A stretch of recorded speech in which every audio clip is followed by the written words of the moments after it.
የሀገራዊ ምክክር ኮሚሽን ባቀደው መሰረት በቅዳችን መሰረት ስራችን በሚገባ እየተካሄደ ነው። በጠበቅነው ልክ እየሄደ ነው።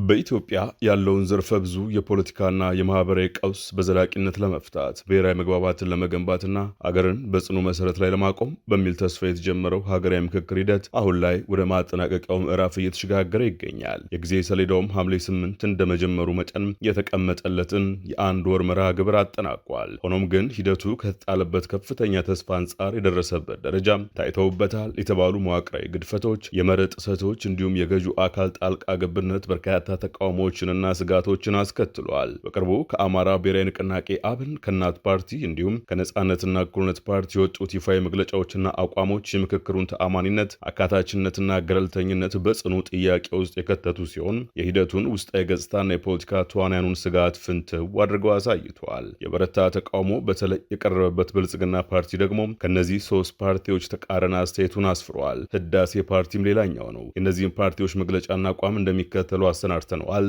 አብረን እንቆይ።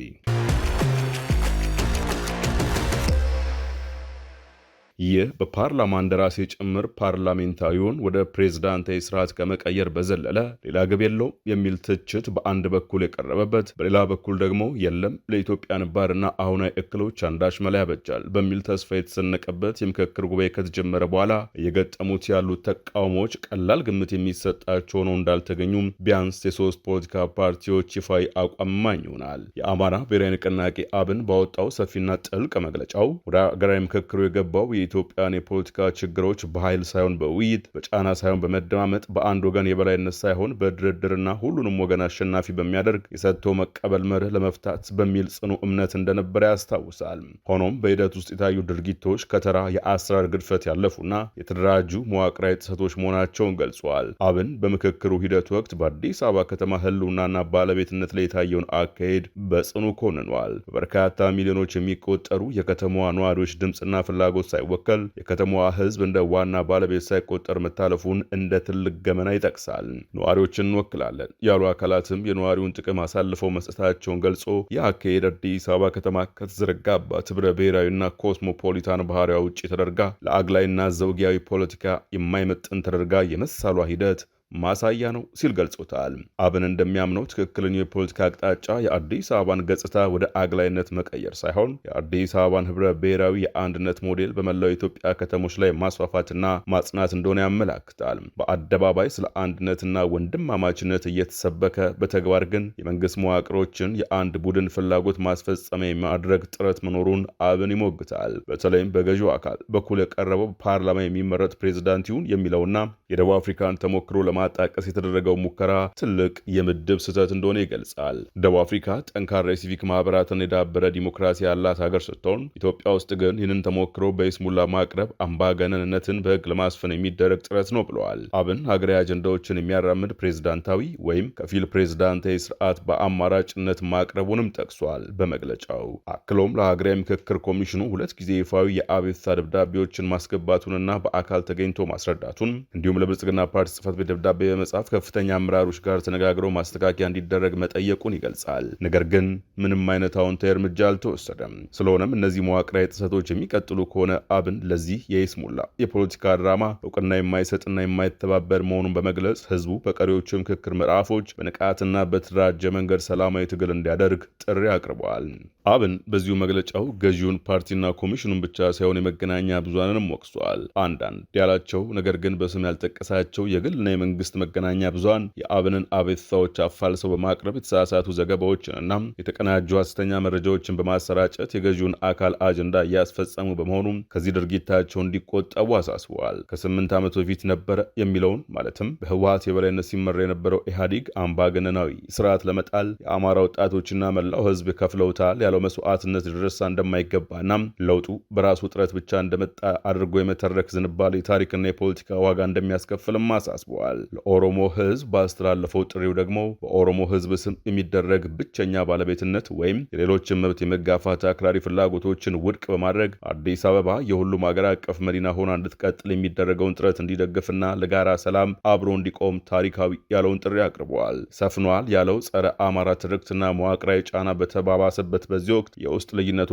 አስወግዶ ለህልውናና ለእኩልነት በአንድነት እንዲቆም ለአማራ ህዝብ ጥሪ አስተላልፏል። ይህንን የምክክር ጉባኤ በተመለከተ የበረታ ተቃውሞውን በይፋ መግለጫ ያወጣው ሌላኛው ፓርቲ እናት ነው። እናት ፓርቲ የምንመካከረው በብሔራዊ መግባባት አገርን ለማጽናት እንጂ የቡድን የበላይነትን ለማንበርና ሌላ አዲስ የእርስ በርስ ጦርነት ለማዋለድ አይደለም በሚል ባወጣው መግለጫ የምክክሩ ሂደት ከነ ችግሮቹ እያነከሰ ወደ ማጠናቀቂያው ምዕራፍ እየተሸጋገረ ቢሆንም ሂደቱ ከታለመለት ዓላማ ሙሉ በሙሉ ያዘነበለ መሆኑን ገልጿል። እናት ፓርቲ እንደገለጸው ከወረዳ ደረጃ ጀምሮ እስከ ሀገር አቀፍ ደረጃ ድረስ በምክክሩ የተሳተፉት አብላጮቹ አካላት የገዢው ፓርቲ አባላትና ደጋፊዎች ናቸው። ሂደቱ በጸጥታ አካላት ታጅቦ የተካሄደ፣ ድምፆች እንዳይሰሙ የተገደደበት፣ ከውስጥና ከውጭ ወከባዎች የነበሩበትና ምንም አይነት ቀይ መስመር ወይም ወለል የሌለው መሆኑን ታዝበዋል። ፓርቲው እንደሚለው ምክክሩ ቀዳሚ ተግባሩ ሊሆን የሚገባው ሀገር ሊያጠፋ ከጫፍ የደረሰውን በዘርና በጎሳ ላይ የተመሰረተው ፌዴራሊዝምን ማለዘብና በቢያንስ 3 ክልሎች ላይ የተካሄደ ያለውን የእርስ በርስ ጦርነት በደፋር ምክረ ሀሳብ እንዲቆም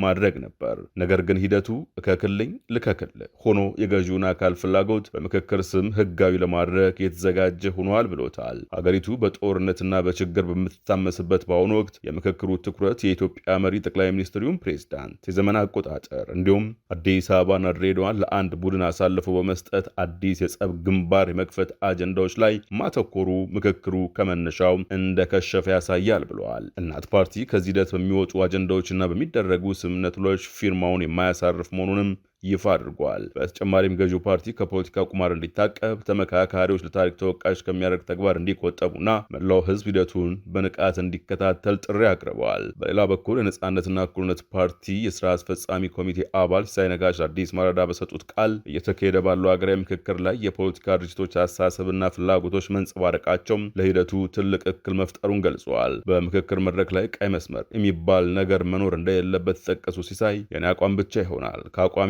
ንቅ አልልም ከኔ አቋም ውጭ የሆነን ሀሳብ የሚከተል ሊኖር አይገባ የሚሉ አመለካከቶች የምክክሩን ባህሪ የሚያጠፉና ዋና እንቅፋት መሆናቸውን ተናግረዋል። ተሳታፊዎች በድርጅታዊ አስተሳሰብና በፓርቲ አመለካከት ታጥረው ከመምጣት ይልቅ መድረኩ እንደ ሀገርና እንደ ህዝብ የሚወሰንበት በመሆኑ የሌላውን ሀሳብ በግልጽነትና በክፍትነት መመልከት ነበረባቸው ብለዋል። በምክክሩ ላይ መንጸባረቅ የነበረበት የፖለቲካ ድርጅቶች ጠባብ ያሉት ፍላጎት ሳይሆን ሀገራዊ ህልውናንና የጋራ መግባባትን የሚያመጡ መሰረታዊ ሀገራዊ ጉዳዮች ብቻ ሊሆኑ ይገባ ነበር ሲሉ ይቆጫሉ። እነዚህን የሶስቱም ፓርቲዎች መግለጫዎች በአንድ ላይ አጣጥመን ስንገመግማቸው ሀገራዊ ምክክር ሂደቱ የታለመለት የብሔራዊ መግባባትና የሰላም መንገድ ከመሆን ይልቅ የፖለቲካ ኃይሎች መተማመን ያጡበትና የመንግስት መዋቅራዊ ጣልቃ ገብነት የሰፈነበት መድረክ ሆኗል የሚለው ስጋት ጎልቶ ይታያል። በፓርቲዎች መነጽር አብንና እናት ፓርቲዎች በዋናነት የመንግስትን መዋቅራዊ ጫና፣ የአካታችነት ማነስ፣ የከተሞችን ህልውና በተለይም የአዲስ አበባን ውክልናና የእርስ በርስ ጦርነቶችን ችላ መባልን በማንሳት ሂደቱ የገዢውን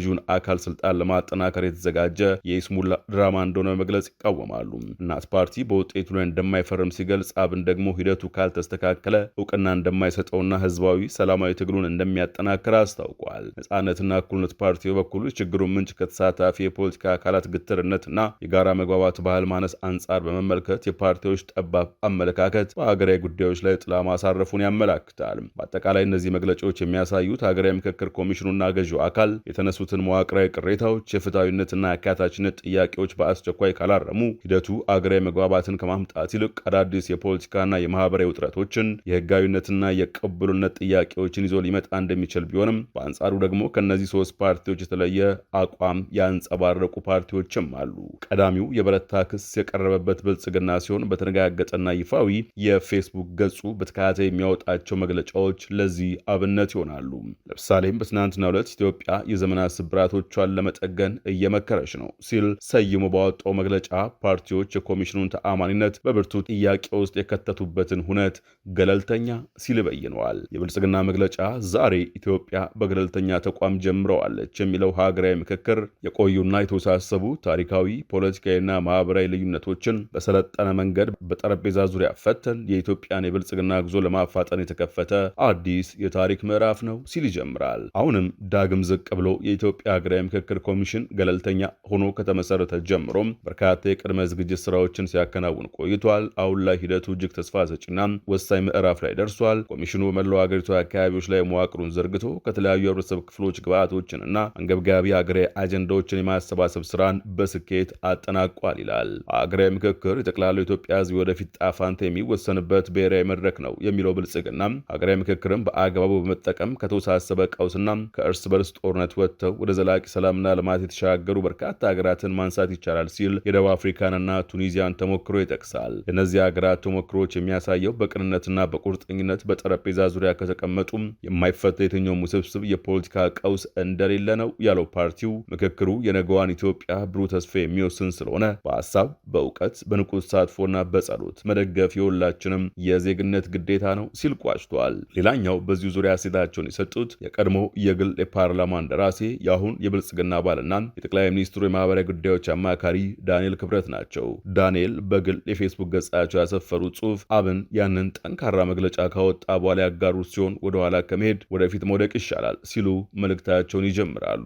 ወደፊት መውደቅ ወደ ዓላማ ለመድረስ መንገድ ይቀንሳል ያሉት ዳንኤል ወደኋላ መሄድ ግን ከዓላማ ያርቃል፣ ዋናው ወደፊት መሆኑ ነው ሲሉ ይቀጥላሉ። እየተከራከሩም እየተጨቃጨቁም እያስፈራሩም እየዘለፉም ዋናው መመካከሩ ነው። እተዋለሁ እወጣለሁ የሚለው መንገድ በኢትዮጵያ ታሪክ አዋጥቶ አያውቅም። አኩራፊ ልጅ ምሳውራቱ ነው የሚል ህዝብ ነው ሲሉ አጭሩን ልጥፋቸውን ይቋጫሉ። ከብልጽግና አቋም ጋር በሚስማማ መልኩ መግለጫ ያወጣው ሌላኛው ፓርቲ ደግሞ ህዳሴ ነው። ፓርቲው ታሪካዊ ሲል በጠራው ጉባኤ ስር የሰደዱና ጠርዝ የያዙ አለመግባባቶች በምክክርና ሀገርን በማስቀደም የምክክር አጀንዳው የኢትዮጵያ አሁናዊ ሁኔታ ወደተሻለ ገጽታ ሊቀይር በሚችል መልኩ ሆኖ እየተካሄደ እንዳለ ማየት ችያለሁ ብለዋል። ህዳሴ የኢትዮጵያ አሁናዊ ሁኔታ በሚገባ በመረዳት ችግሮች ሊፈቱ የሚችሉት በምክክርና በውይይት ነው ብሎ በማመን ለምክክሩ ልዩ ትኩረት በመስጠት የፓርቲው አመራሮችና አባላት ሀገራዊ ምክክሩ እውን እንዲሆን የበኩላቸውን ድርሻ ማበረከታቸውን ጠቅሷል። ህዳሴ ፓርቲ ጉባኤው የተሳካ ሆኖ እንዲካሄድ እያደረጉ ላሉ ለኢትዮጵያ ሀገራዊ ምክክር ኮሚሽን አመራሮች፣ ለሚመለከታቸው ባለድርሻ አካላት ምስጋናውን ችሯል። ምንም እንኳን ከፖለቲካ ፓርቲዎች በኩል እንዲህ አይነት ተቃርኖ ቀሶችና ውዳሴዎች ቢቀርቡም ኮሚሽኑ ግን ይላል በእቅድ መሰረት እየሰራው ነው። ሀገራዊ ምክክር ኮሚሽን ባቀደው መሰረት በእቅዳችን መሰረት ስራችን በሚገባ እየተካሄደ ነው። በጠበቅነው ልክ እየሄደ ነው። የኢትዮጵያ ሀገራዊ ምክክር ኮሚሽን ማቋቋሚያ አዋጅ በግልጽ እንደሚያመላክተው ከጉባኤው በኋላ የሚወጡ ምክረ ሀሳቦች ለፓርላማው እንደሚገቡ ነው። የዛሬው ጥንቅር በዚሁ ተጠናቀቀ። አዲስ ማለዳ ሰብስክራይብ ማድረግ አይዘንጉ። ጤና ይስጥልን።